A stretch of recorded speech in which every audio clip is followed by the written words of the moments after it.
Hello, Andrew, or AKA AK. Thank you so much for joining. I'm super excited to chat about customer success and AI and innovation and all the cool stuff. But yeah, thank you so much for joining. Thanks for having me. I've been excited to have this conversation for a while. And I don't know if I'm a little bit nervous or not. I think it's just my nerdiness. I love talking about this stuff. So, yeah, Totally. let's Yeah, dive into it. it's just so exciting. It's AI, it's making customer service experiences better. What could be more Yeah, exciting than that? So yeah, let's exactly. definitely just geek out for the next little bit. Yeah, all the buzzwords, right? Let's, Exactly. As many buzzwords as you can possibly fit in. That's really the goal of this meeting of the minds. love Um, it. but yeah, we were kind of coming up with questions to ask you, and one of the cool things I learned about you is that you coined the term elevation engineering at NAC AI, and it's a Yeah. very niche coining, and I would love to know if you would be willing to share a little bit about what that means, how it's kind of changing the game for customer experience. Yeah, I'd love to talk about it. Man, I definitely have like a storied background in like workforce and workforce management, right? So my roles, I've been very fortunate and blessed to just navigate through all kinds of crazy gig economy scenarios. And really, my background in college, I was an economy major, and I was like, oh, this is bland, let's switch. So my whole point is I've always been like fascinated by like macro and microeconomics. So looking at these trends and the impact of the gig economy, I really started to get fascinated in my time into it, and really, like the TurboTax, like experts on demand, and this is the time of really Uber just being this massive unicorn and all this really cool stuff. But then there's all these like social constructs that don't fit, right? And it kind of comes back to this just time old or age old, timeless phenomenon where technology and innovation always outpaces the workforce, right? You have the printing press, you have the automobile, and you think about the jobs that are displaced. So, elevation engineering is really like a twofold way to tackle a very like systematic and like generational problem in just our natural evolution in technology, and to really have a place and a space to protect and arm the workforce for the future of technology. And this is something that I think in our hearts through all of time we never want to displace the workforce, but it just happens, right? So for elevation engineering, really this ideal of saying the current workforce within especially customer support and the customer experience place, we have all kinds of systems, especially economic forces that require optimization. They require optimization to stay cost effective and to stay competitive, and honestly, for businesses to keep running and make profits and maintain market share, they're backed into corners, right? So I have a lot of empathy and sympathy for the business marketplace, but I don't think it justifies some of the inequality that we have with wages. So at the end of the day, this is a way to elevate the workforce to be able to partner with automation, to partner with AI in a way that extracts and focuses really human centricity. So using AI as a tool to pinpoint human connections and empathy, and in some ways, these are like almost empathetic warriors to advocate for the customer experience. And frontline agents know your customers better than anyone else. And my background, being a customer support agent for years, being a supervisor, having operational roles, living and breathing these conversations day in and day out, I just felt all of those pain points. So we're arming basically customer service agents with the tools to take on this new hybrid role where it can be a more technical role and branch into, I like to say, is kind of making them almost like business system analysts or mini product managers, and at the end of the day empower them to give us the insights that we need to craft awesome experiences. So instead of saying, hey, I've gotten 10 calls that this thing isn't routing the right way, or I got this bill, marketing sent out this promotion, like they hear this stuff. And now we have speech analytics, we have powerful technologies that can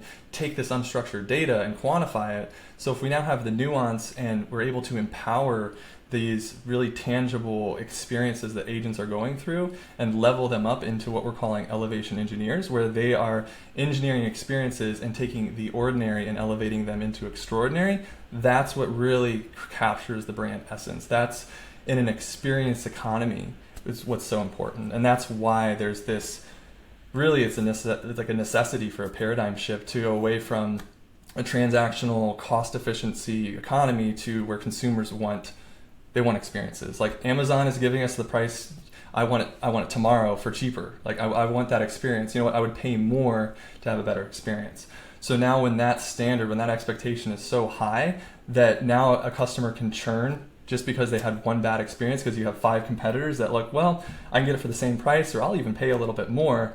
The old business model is really fragile at the moment. So this is a way of helping, especially businesses, fill that white space where they don't have the internal resourcing, where our company can come in and from a consulting standpoint, be that fractional CX leadership and strategically guide them and transform them into an experience-based, outcome-based company, very data-driven, while also up-leveling their workforce so that as we're automating interactions, we're understanding the unforeseen consequences, we have the feedback loops, and we're empowering the frontline employees to do something about it and take action.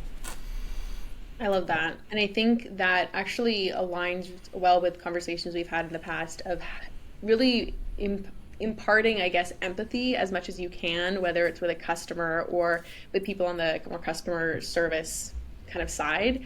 How do you feel with the focus on AI and automating more and more kind of customer service experiences, we can inject more empathy and make sure that those experiences are overwhelmingly positive rather than, trying to scale an AI bot too fast? Totally, yeah. I think the simplest way to start answering that is to have an analogy of, I point a lot of things back to AWS, as you'll see. The current state is kind of like, cool, AI is this awesome tool, and it's like the equivalent of saying, awesome, AWS is great, but we just use S3. Cool, cost efficient, like we can really store data really well. It's like, whoa, we have all these other services. So for us, when we're looking at like NAC AI solutions, that's automation intelligence, not artificial intelligence, because AI in its sense right now really is a tool. It's the next printing press, right? The analogy I draw for that is like, cool, AI can help us write, create content. So it's like, yeah, you can create content and it can be automated, but it still needs the human touch. Like you don't get a best-selling book by taking a typewriter and chucking it into a bookstore and saying, yeah, it's a bestseller. No, it's like unleashing a bull in a china shop, right? So for us, it's a way of unpacking and getting more like clear delineation between what is AI, what's the purpose of it, and what's the role that it plays in customer experience as a tool, especially to empower the personalization of experience for the sake of the customer experience itself and not for revenue or profit generation in the like marketing sense, right? Like that's where hyper personalization is really focused, is like, well, yeah, let's use AI to sell harder, to help our top of funnel. And at the end of the day, there's just this really big reverse disconnect of like, well, we'll just outpace our acquisition against our churn and our customer churn. And it's like, whoa, like why isn't it the opposite? Like if you have a day zero company, why not fight to keep every single customer?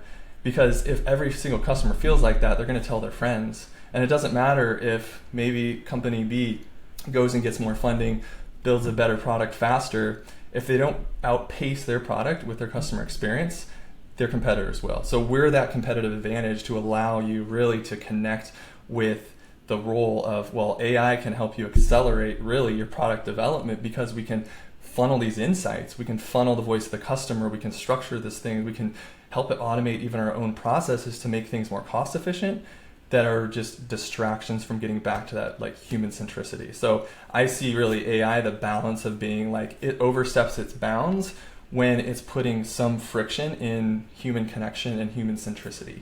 Even if it's just a gut feeling of like, I just really want a human. Or just anytime you have that feeling that everybody listening to this, I'm sure like you feel that, like when was the last time you felt like, yeah, the last 10 times I reached out to customer support, it was awesome. Like, why isn't it that way? Why isn't it the exception that, oh man, I didn't get the right person?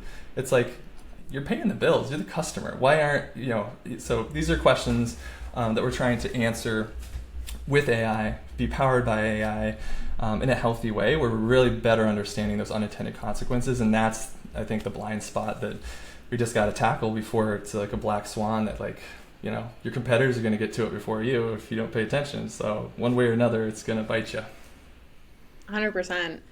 Yeah, I think, on our side, when we're talking to our customers or, amongst ourselves, totally geeking out, we bring up a lot of statistics and research that has been done on how fragile your customers tend to interact. Like it's fragile how the relationship has kind of grown between customers and your customer service. Like 80-90% of customers will leave if they have one negative bad experience, which is pretty crazy.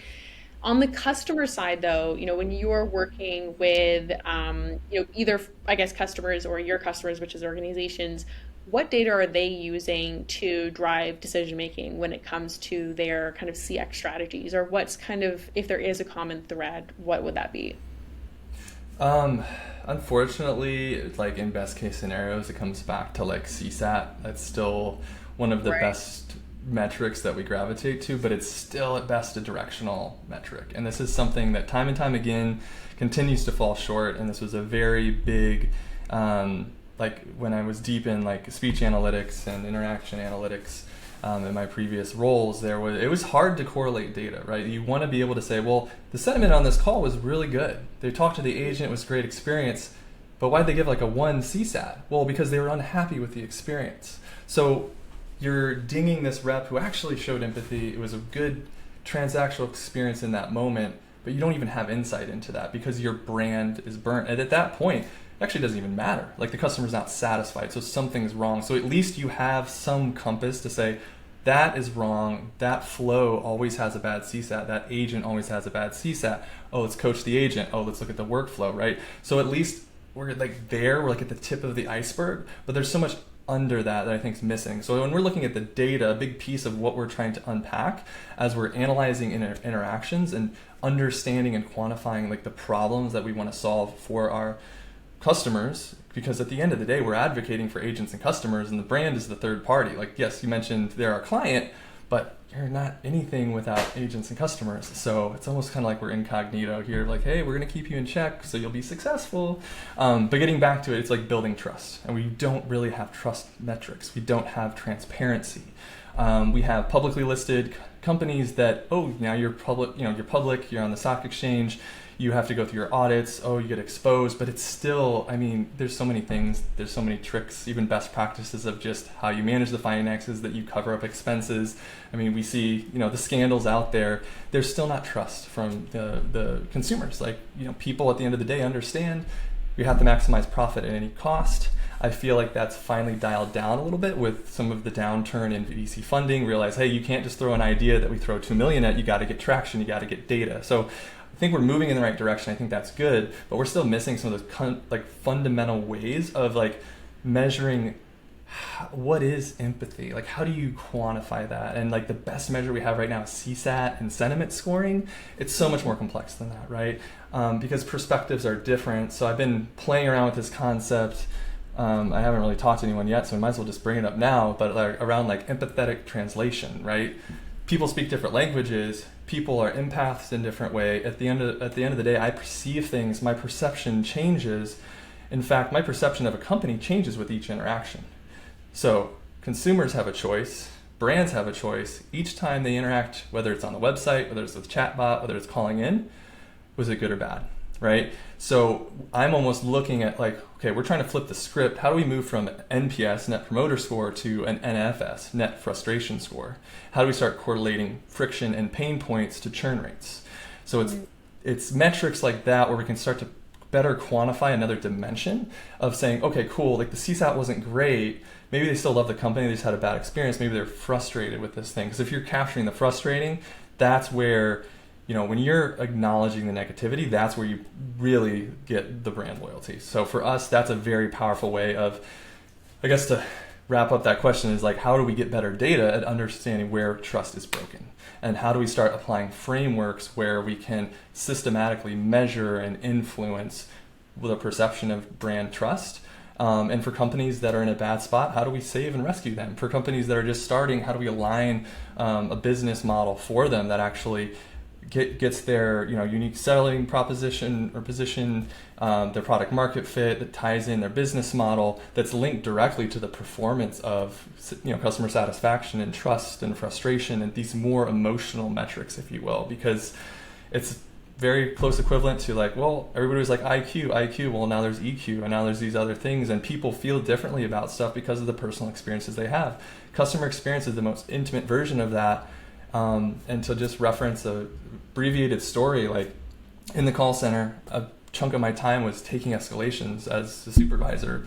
So I heard the sob stories, why I can't pay my bill, what I'm going through, the hardships. I mean, there's some people that just, they go to their 9 to 5, they come home, their cables turned off, their internet, because they can't pay the bill. And it's like, you get the brunt of that. So a big piece of he's like, I know this isn't personal, but I'm giving you the space to make you feel. And that relationship building can even repair the fact where, you know, you kind of have like a come to Jesus at the end of the call. It's like, oh, I'm so sorry, I was just frustrated, like my boyfriend just dumped me, or this thing happened, or whatever. And you get to understand the person. That's, to me, where the real true customer relationship management happens, is you're taking time to connect. So if we can make space for businesses to have to be able to have that space, to prioritize that space, to have time, that's where it just leaps and bounds will go ahead. So that's where this concept of, you know, predictive instead of this traditional reactive, proactive, how do we actually start to predict and anticipate where these frustration points are going to be? And that's where it dials back, kind of the conclusion of my data story is implementing product analytics very specifically into customer experience, like as a product, as a service. Treat it like that, where you're measuring and dialing in on A/B testing. Well, we're getting frustration, friction points. What do we do here? Do we need to offer a chat flow? Do we need to do a chat bot? Like, what does that individual need?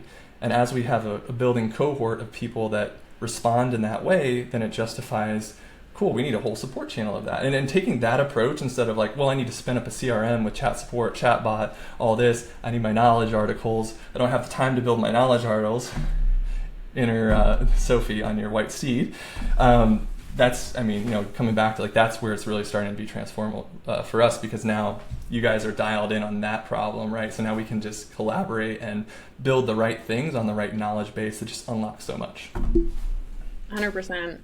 Yeah, I actually really relate on the, you know, if you give customers space, how much they open up in some cases. I remember one of my first customer service jobs, I was getting people opening up about like deaths in the family and like totally breaking down. And it was a lot. It took up a lot of time. But I think when you're focusing on only efficiency and keeping calls as short as possible, and it rips away a lot of that empathy, you miss out on a lot of not only, you know, happy customers, but these were the customers that were posting on social media about how much they love the company. And it just built so much brand loyalty, where if the next time they called, they didn't have such a good experience, I highly doubt that would, you know, kind of break that experience and that relationship. So it's almost like you're, you know, when you're having those empathic moments with customers, you're putting money in this bank that potentially in the future you'll withdraw from if they have a negative experience. But if everyone starts out at ground zero, you want to fill that up as soon as possible. And that's like one of the easiest ways to do it.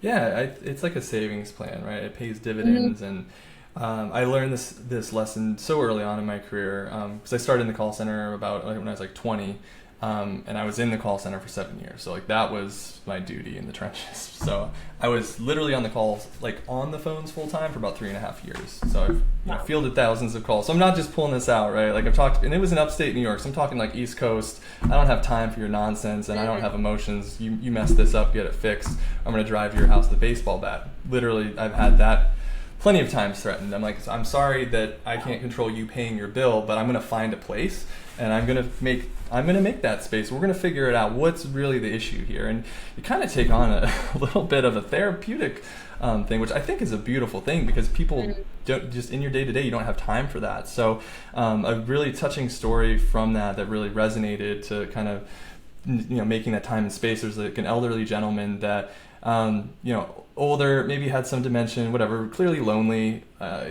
We were out troubleshooting a call for like an hour, 90 minutes, trying to get his Wi-Fi to work or something. He was in there doing all kinds of stuff, reconfiguring his DNS stuff on his router. I'm like, sir, we don't need to do this. And it got clear at a point where it's like, okay, he's obviously stalling and he just wants to talk. And we just kind of put the technical stuff aside, and he started on a story, and I just played into it, and it turned into like a 2.5 hour call. The next week, Mr. So-and-so called back. He wants Andrew. I saw you had notes on the accounts. He really insists to talk to you. and I built a personal relationship with you. Did it jack my stats up? Sure. But you know what? I was able to allow it to not impact me. So it's like, yeah, I can afford to have this longer call. It doesn't affect my after call and the note taking. And, while he's talking, maybe I'm doing other tasks on the side, right? So I found ways to make it work. And that for me really actually helped me get out of a rut, because it helped me in some ways gamify like this call after call after call grind of just getting beat up of like, okay, you know what? How do I just make every call happy? No matter what, no matter how upset they are, even if I had to talk to them for an hour, that's my focus, and that helped motivate me, right? So that was a big learning lesson early on, is understanding people's motivation. So if you can understand your customer's motivation, you understand your agent's motivation, you can build very, very powerful, inspiring cultures where people really can enter into this like servitude mentality of like, I'm here to serve the customers, and I actually get personal fulfillment. And you see that naturally happening with some of the best customer service reps. I mean, some of my mentors when I first started, they were doing it 20, 25 years. They just loved talking to people, and they found their niche, and they could close when they needed to, upsell when they needed to, or just talk to somebody, keep their stats in line. So, that was just a really cool, like, I'm very fortunate for being exposed to that type of stuff, because it's a very quick downward spiral mentally in the service industry. And my brother's in the restaurant industry, so I've seen that side. I've done my own like busboy stuff and things like that. So it's in every element of the service. So I tell my wife all the time, we talk about it. It's like, everybody needs like at least 1 or 2 years in the service industry, kind of like how some countries do, like, oh, you got to serve the military. Like, no, you need to do your time in the service to just be able to be like, oh, this is what the raw, like, just in a professional sense, needing to deal with personal issues, and it just prepares you so much for your professional life and journey. So yeah, very fortunate for that. 100%. I saw a stand-up comedian actually literally say that. He was saying that like millennials will use service industry as, like, were you in front of house, back of house? Like, oh my gosh, you were at Denny's, like you were really through it, like you kind of all understand what those experiences are.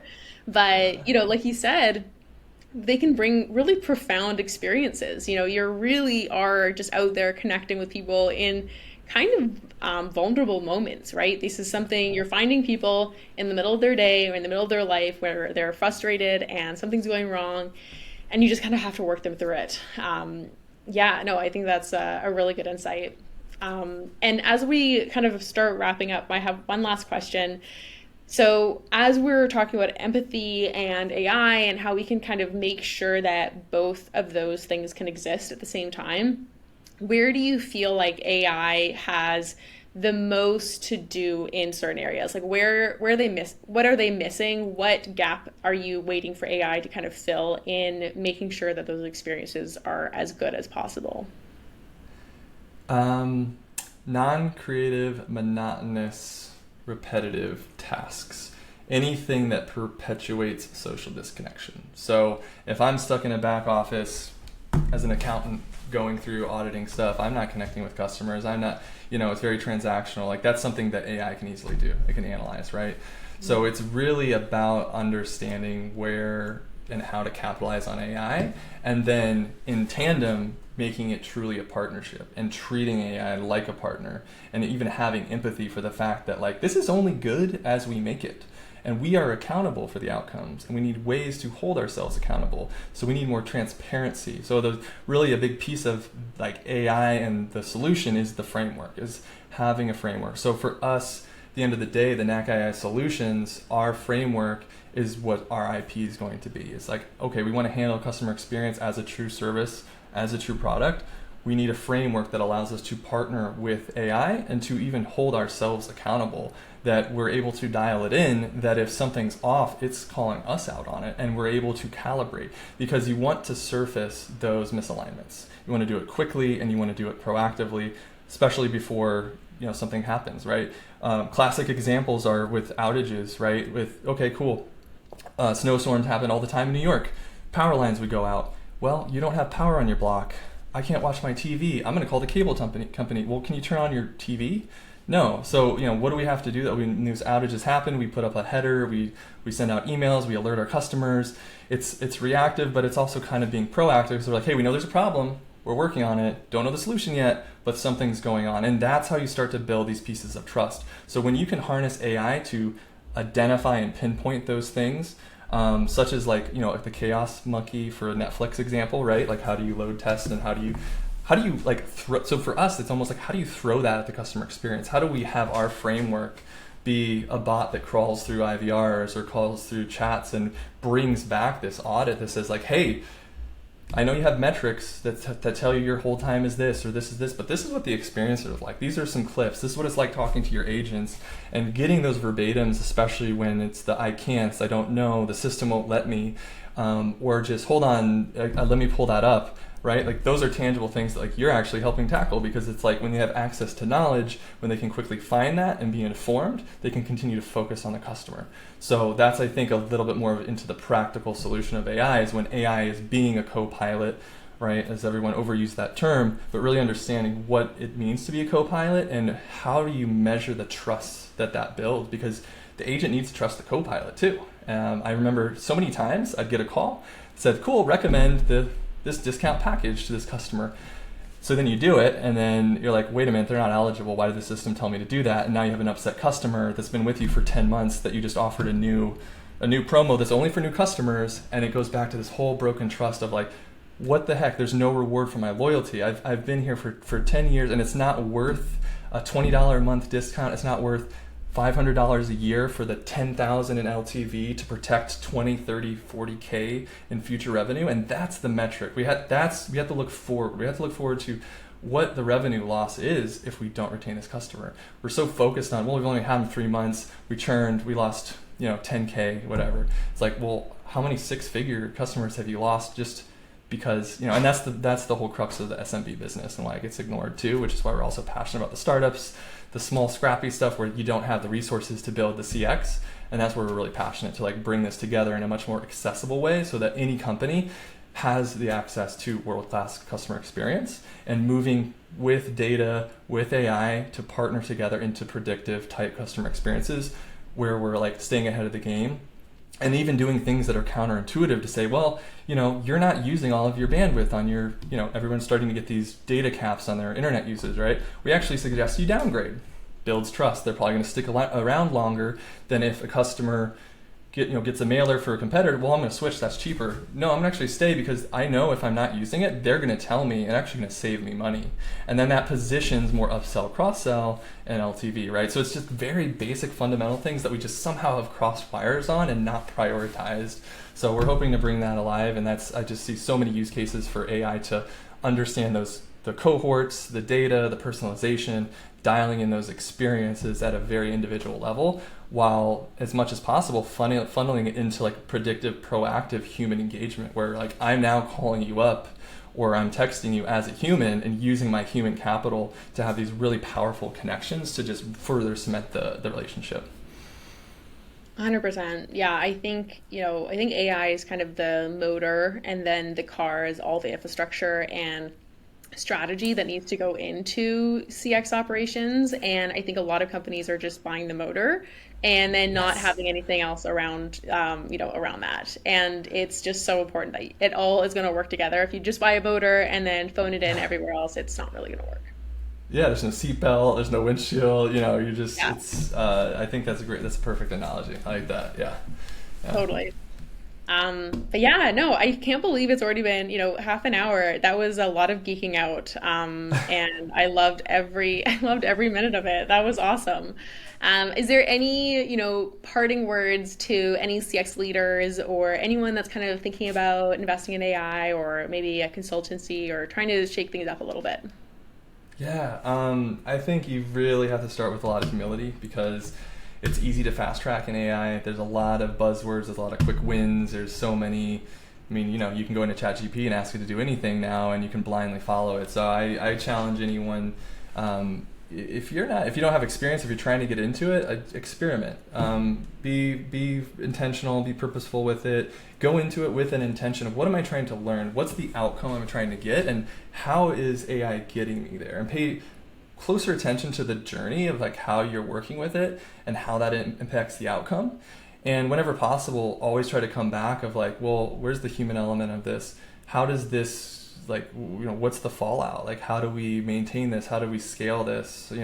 Really take time to contemplate on these unintended consequences, because that, I think, is the framework that's truly missing from our society. We've gotten so good at recorded events and capturing data and be able to look back and explain things down to the microsecond, right? With logging and everything, but we don't use that to truly spend time, because we don't have the time. So you have to make that space for the sake of your customers, and in some ways for the sake of humanity, right? Like, we've all seen the sky now, we've all seen the movies, right? So we're in the age where we get to actually be thoughtful, build these frameworks, find ways to actually elevate the human experience, right? And so elevation engineering is a path to that. It's a way for us to bring forward an academy where we're not just training on the technical aspects, but really the ethical grounds and the empathy, and really how to be empathetic and how to partner with AI to truly better understand not only yourself, but your customers, and where those common grounds are, and really building off the common ground. Amazing. Yeah, this is exactly why we wanted to bring you on and chat. So many words of wisdom.